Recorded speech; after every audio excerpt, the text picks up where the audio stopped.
نبی کریم صلی اللہ علیہ وآلہ وسلم کے وصال کے بعد وقت گزرتا گیا اور امت کے اندر کئی تبدیلیاں آنا شروع ہو گئیں۔ حکومتیں بدلی، سیاسی حالات بدلے اور آہستہ آہستہ اقتدار کی محبت بڑھنے لگی۔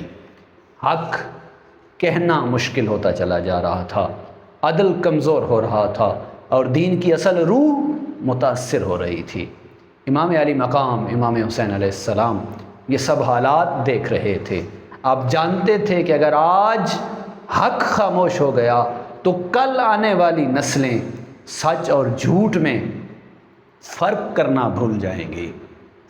یہ صرف حکومت کا مسئلہ نہیں تھا، یہ دین کی حفاظت کا معاملہ تھا۔